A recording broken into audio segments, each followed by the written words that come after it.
Hello everyone, I'm Naruto. In today's video, we're going to talk about Kisame Hoshigaki. Kisame is a character that many fans feel a strong connection to. Like Itachi, he was one of the first members of the Akatsuki to appear in the series. Back in part 1, right after the Chunin exams had ended, when Orochimaru was forced to retreat from Konoha, the village was still covered in smoke and rubble. At that moment, two figures wearing cloaks with red clouds appeared on the high walls of Konoha. One was the infamous Uchiha Itachi, and the other was Kisame Hoshigaki. Kisame's appearance is highly distinctive. Part of it is due to his fish-like eyes, teeth, and blue skin. The other half of his recognizable look comes from his massive bandage-wrapped sword, Samehada. As one of the 7 ninja swordsmen of the mist, this weapon accounts for half of his combat strength. But rather than calling Samehada a sword, it's more like a sentient summoning creature that feeds on chakra. Its appetite is so voracious that it can instantly drain a Jinchuriki dry. Most jutsu that rely on chakra are useless against it. On top of that, Kisame himself possesses an enormous chakra reserve, earning him the nickname, the tailed beast without a tail.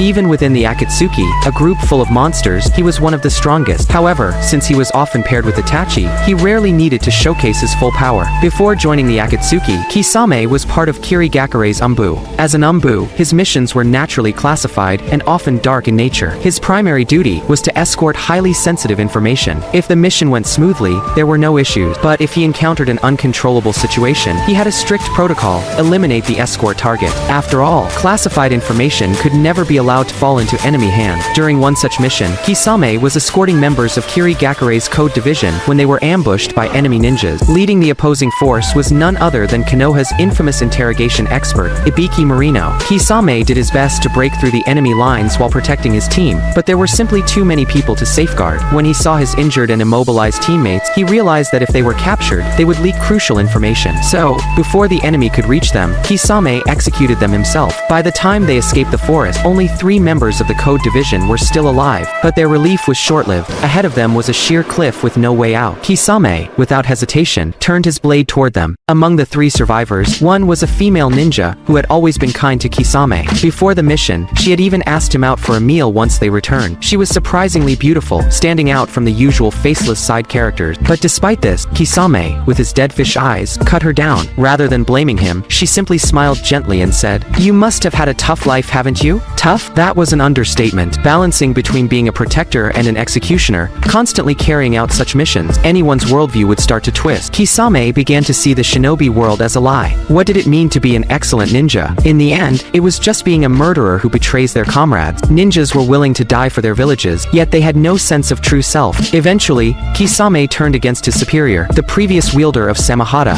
who had been colluding with enemy forces. He killed him and claimed the sword for himself. It was then that the 4th Mizukage, Yagura, appeared, but behind him stood a shadowy figure, someone wielding the Sharingan. Only then did Kisame realize that the Mizukage, whom he had always obeyed, was nothing more than a puppet. The man with the Sharingan introduced himself as Uchiha Madara. He extended an invitation to Kisame. "Join me, and together we will create a new world, one free of lies." Kisame was moved. For the first time, he truly felt a sense of purpose. And so, he willingly joined the Akatsuki. The members of the Akatsuki all joined for their own strange reasons. Some were in it for money. Some wanted to spread their belief. Some pursued art. Some had a mission to fulfill. But among them, the only one who truly followed Obito with loyalty was probably Kisame. Perhaps, after years of betraying his comrades, he wanted to try being loyal for once. Though Kisame was aware of Obito's existence, he always believed him to be Uchiha Madara. After joining the Akatsuki, Kisame chose Itachi as his partner. He had heard about Itachi wiping out his own clan, and figured he must have had his own burdens to bear. He thought they were the same kind of people. But Itachi told him, "Those who have harmed their comrades never meet a good end. No matter who you are, you can only truly see yourself at the very end." Itachi's cryptic words left a deep impression on Kisame. From then on, he naturally followed Itachi's lead, even addressing him respectfully as Itachi-san. Together, Kisame and Itachi were assigned to capture the 4 Tails and the 9 Tails. Around that time, news came that the Hidden Leaf had been attacked by Orochimaru. The 3rd Hokage had died. Upon hearing this, Itachi immediately proposed a mission to gather intelligence and capture the 9 Tails. But his true motive was to intimidate Danzo now that the 3rd Hokage was gone. So, Itachi and Kisame strolled right into the Hidden Leaf village. At that point, the Akatsuki's existence wasn't fully exposed, and as a spy for the 3rd Hokage, Itachi had free passage through the village's barrier. However, while they were casually eating snacks at a tea shop, Kakashi happened to spot them. Having once been teammates, Kakashi and Itachi were more than familiar with each other. Instead of alerting them, Kakashi had a Suma and kurenai tail them while he went to call for reinforcements. Kisame's first opponent was Asuma. Within just 2 exchanges, Kisame had slashed Asuma's arm. Asuma, in return, cut Kisame's face with his chakra blades. Both wielded unique weapons, making their initial battle seem evenly matched. Just as Kisame was about to unleash a jutsu, Kakashi arrived and interrupted him. Kisame knew of Kakashi, especially after hearing how he had taken down another wielder of the 7 swords, Sabuza. He was about to get serious when Itachi stopped him. Fighting him will take too long. Let me handle this. After trapping Kakashi in a genjutsu, Itachi's plan to withdraw was interrupted by the arrival of the backup Kakashi had called, Might Guy, the strongest taijutsu user in the village. The moment he showed up, he kicked Kisame straight in the face. Kisame was eager for a proper fight, ready to go all out. But once again, Itachi stopped him. Fighting him will take too long. We should retreat. Kisame hesitated for a moment, but ultimately followed Itachi's lead. Of course, since they came under the pretense of capturing the Nine Tails, they had to at least pretend to make an effort. So, before leaving, they found Naruto. Sensing danger, Naruto immediately called on the Nine Tails for chakra. But the moment his chakra started to manifest, Kisame casually swung Samehada once, and the blade devoured it completely. Naruto was left drained, unable to use any jutsu.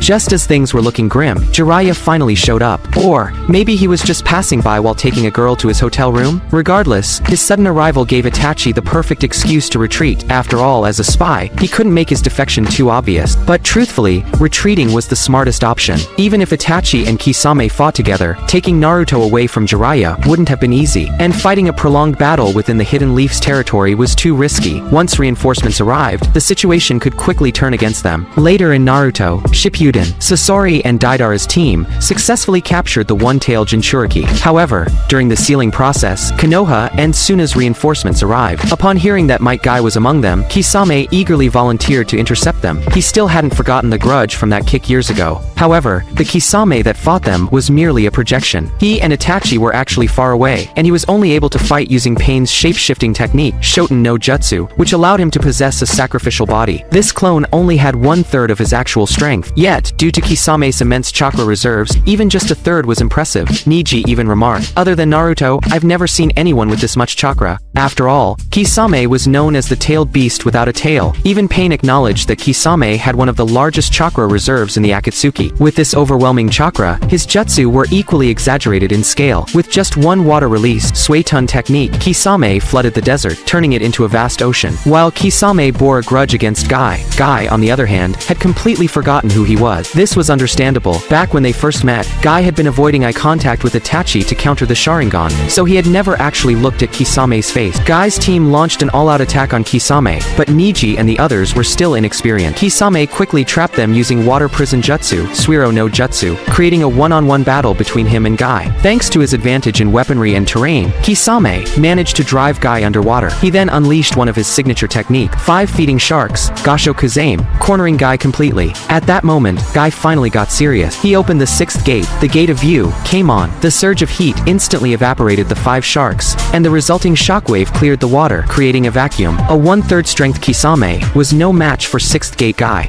With Morning Peacock, Asakujaku, Guy overwhelmed him, and the shape-shifting technique was undone. Yet, Kisame didn't seem to care too much. After all, it was just a clone. The real him hadn't even used his true strength. More importantly, he had already achieved his objective of stalling for time, capturing the Four Tails. Later, during the mission to capture the Four Tails Jinchuriki, Kisame took him down single-handedly. While fighting a tailed beast was nothing new for Akatsuki members, very few could do so without sustaining injuries. The Four Tails Jinchuriki wielded the lava release, Yotan, Kekkei Genkai, and fought alongside the Four Tails, Son Goku. He even entered lava release chakra mode, which bore some resemblance to Naruto's Nine Tails chakra mode. However, as a water release specialist, Kisame naturally had the elemental advantage, and for any ninja who relied on chakra-based technique, facing Kisame and Samehada was an overwhelming disadvantage. When the battle ended, the Four Tails Jinchuriki didn't seem badly injured. He had likely just been drained of chakra. Perhaps because of the clash between water and lava release, it began to rain. Kisame turned to Itachi and said, "Let's take cover under the trees. You'll catch a cold." There were many small moments like this, showing that after years of working together, Kisame and Itachi had formed a genuine bond of friendship. After sealing the Four Tails, the Akatsuki received new intel. Orochimaru had been killed by Sasuke, and his next target was Itachi. This was exactly what Itachi had been waiting for, so he sent an invitation to Sasuke for their final battle, and asked Kisame to ensure no one interrupted them. Two groups attempted to interfere, Sasuke's team, Taka, and Team Kakashi from from Konoha, led by Naruto and Kakashi. Tobi, acting on his own agenda, intercepted Naruto's group, while Kisame blocked Sasuke's team. Since Sasuke wanted a one-on-one fight with Itachi, he proceeded alone, but his teammate Suigetsu, eager to challenge a senior member of the Seven Ninja Swordsmen, engaged Kisame. However, Karen, who specialized in sensing chakra, had already realized the overwhelming strength of their opponent. Suigetsu and Kisame exchanged a few blows, but Suigetsu was unaware of Samehada's unique ability. Recklessly using his hydrification technique, he had a significant amount of chakra absorbed, quickly putting him at a disadvantage. Sometime later,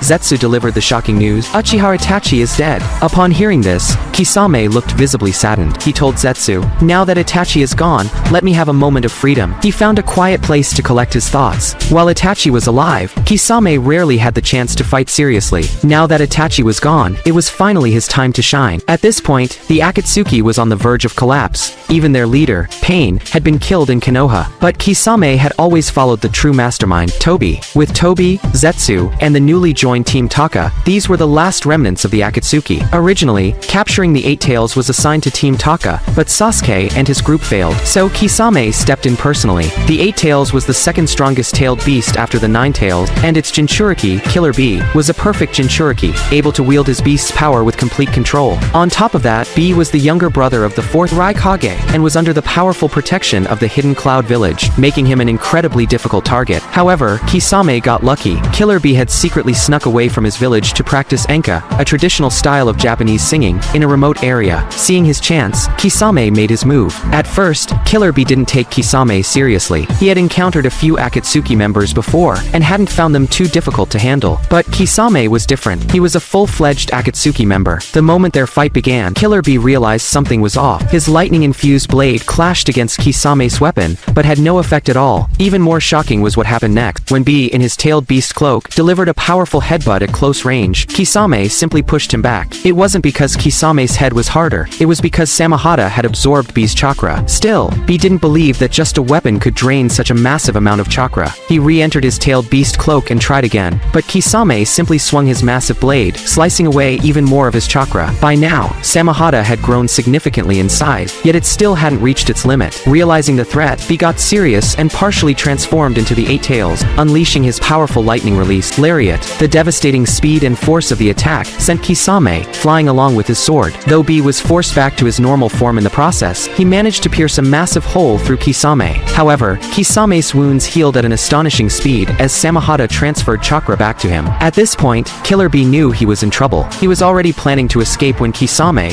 suddenly unleashed an enormous water release jutsu, creating a massive moving water prison with himself at the center. Merging with Samehada, Kisame transformed into a shark-like form and pursued Bee relentlessly. Bee, now half transformed into the Eight Tails, tried to escape. What followed was a bizarre chase scene, a shark hunting an octopus with a giant raccoon. Bee's teacher, Ponta, caught in the middle. Realizing that dragging Ponta along would only slow him down, Bee followed his teacher's advice and threw him aside, dashing off in the opposite direction. But Kisame saw through this trick and went straight for Ponta instead. In an ironic twist, Bee's own strategy ended up working against him, forcing him to come back and fight. He tried one last desperate move, using his octopus suction cups to help Ponta escape, but by then, his chakra was almost completely drained. In a final attempt to obscure Kisame's vision, Bee spit out octopus ink to create a smokescreen, but it was useless. Sharks don't rely on sight, they track the scent of blood. The deception failed and Bee was struck down, seemingly losing consciousness. As Kisame prepared to cut off Bee's legs to prevent him from escaping, Samehada suddenly betrayed him. The sword, having developed a taste for Bee's chakra, refused to harm him. Not only that, it even wanted to return the stolen chakra to Bee. Sensing trouble, Kisame immediately kicked Samehada away before it could fully restore Bee's energy. Bee, with only a small amount of chakra regained, made a desperate move. He threw a lightning-infused pencil at Kisame. It barely grazed Kisame's skin. Just as Kisame was about to strike again, a powerful shockwave shattered the blade in his hand. It was the fourth Raikage arriving with two elite Jonin at his side. They had just finished attending the 5 Kage summit when they spotted a massive water sphere in the forest and sensed Bee's chakra inside. Without hesitation, they rushed to the scene at top speed. At the same time, Samehada had finished restoring all of Bee's chakra, bringing him back to full strength. With newfound energy, Bee teamed up with the Raikage to unleash a devastating double lariat. In the blink of an eye, Kisame's arms were severed. "That was fast," he muttered. But strangely, his tone didn't sound like Kisame's, it sounded more like White Zetsu. When Kisame knocked Killer Bee down, Zetsu appeared under the cover of the ink mist. As an expert in underground movement, Zetsu was much faster at retrieving tailed beasts. Since the Eight Tails had already lost its ability to fight, he decided to send a white Zetsu clone to capture him instead. Unexpectedly, this decision ended up saving Kisame's life. Cautious and bold, Kisame merged with Samehada, allowing him to remain hidden. Killer Bee, thinking he had claimed Samehada as a trophy, unknowingly carried his enemy on his back. With Tobi having declared war at the 5 Kage Summit, Killer Bee was taken back by the Raikage and placed under heavy protection on a giant moving turtle island in the sea. Kisame had no opportunity to strike, but he soon noticed that the 9 Tails Jinchuriki had also arrived. He knew it wasn't the time to capture them himself, he just needed to get their location to Tobi. Just as he was waiting for the right moment to send out the intel, Naruto awakened his 9 Tails chakra mode. Though Kisame's hiding spot was perfect, the new power allowed Naruto to sense his hostile intent. His cover was blown. Kisame immediately tried to flee, but just as he rushed out of the waterfall, he ran straight into Might Guy, who had been standing by the entrance, looking at his reflection in the real waterfall. The sudden ambush startled both of them. Guy, mistaking Kisame for his inner self, flew into a rage and sent him flying with a powerful kick. Having spent so much time hidden inside Samehada, suppressing his chakra, Kisame was extremely weak. However, when Killer Bee got affectionate with Samehada, he let his guard down for a moment. Kisame took the opportunity to slip into the water